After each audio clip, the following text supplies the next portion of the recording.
Now time to talk to the opposition. The Shadow Secretary of State for Levelling Up Housing and Communities, Kevin Hollinrake, is with us. A very good morning to you. Thanks for joining us.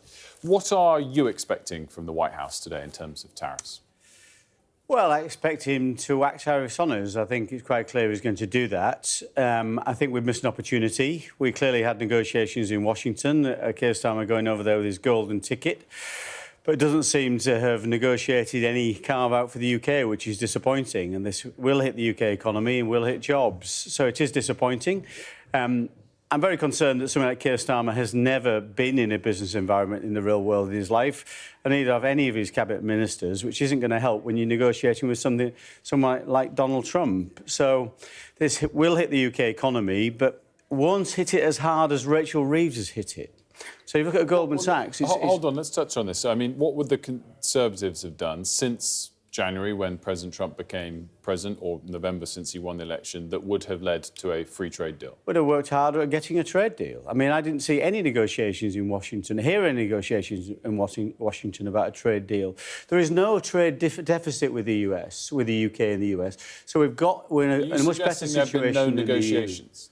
Well, there's no apparent negotiations. All I saw with Keir Starmer in Washington was him talking about a state visit. It didn't seem to be any material negotiations on a trade deal. He seems to be more focused on a trade deal with the EU, or improving the trade deal with the EU, which I'm not against.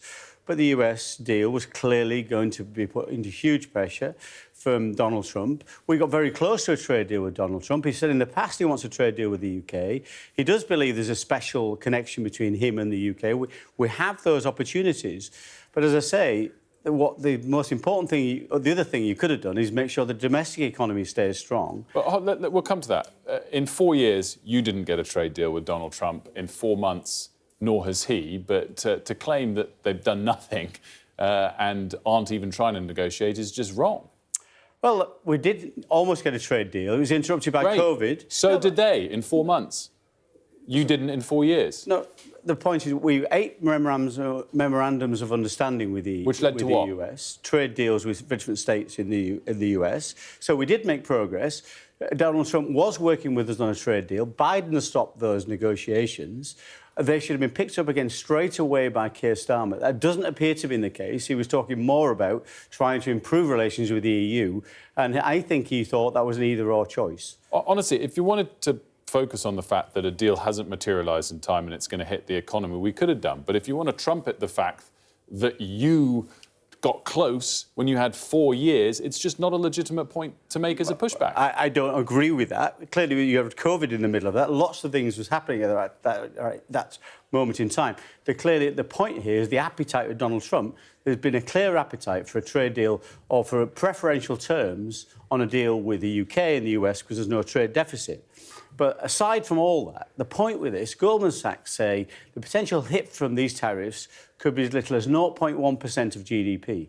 The hit already of Rachel Reeves' actions in terms of hitting the economy with £70 billion of tax and spend, and the business tax element of that comes in the next few days, is a 1% hit to the economy. That's 10 times as much of a hit. That's what's really going to damage the UK economy. What you've got to do at these times, and this storm will pass, the reality is this storm will pass, you've got to make sure at least our businesses are doing well in terms of domestic trade.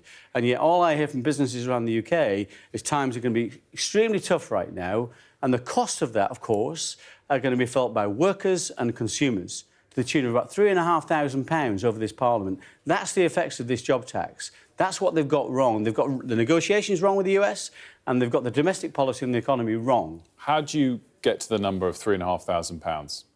From the OBR. Those are the numbers come through the OBR in terms of pass-on of the cost of the job tax, both in terms of lower wages and higher prices. I'm going to get this up because the £3,500 number was put out yesterday by the Conservative Party, and it doesn't come from the OBR. It's an extrapolation of one forecast that the OBR sent, coming to a forecast from 2027, based on Conservative Party estimations of the extent to which something has been passed through. This is the explanation. It goes beyond a full screen message from the SPAD working for the Business Secretary. It is not a forecast from the OBR. Well, it's a Conservative Party extrapolation based on forecast to 2027 with all sorts of probabilities assigned to it. Well, the OBR have been very clear, and you can read this in their very report. Around 75% of the job tax will be passed on to consumers in the form of lower wages, and that's before higher prices. That's a reality. And what the OBR have also said in the report that accompanied the spring statement last week was the cost of the red tape of the employment rights bill has not been plugged into their numbers. That's another tax on jobs, another tax on consumers, another hit to businesses. So it'll be even worse than the £3,500, in my view, and you can read that yourself in the OBR report. Well, there are plenty of legitimate arguments to make, and it's why it's interesting sometimes when some of the areas with holes in them are the areas that you put forward.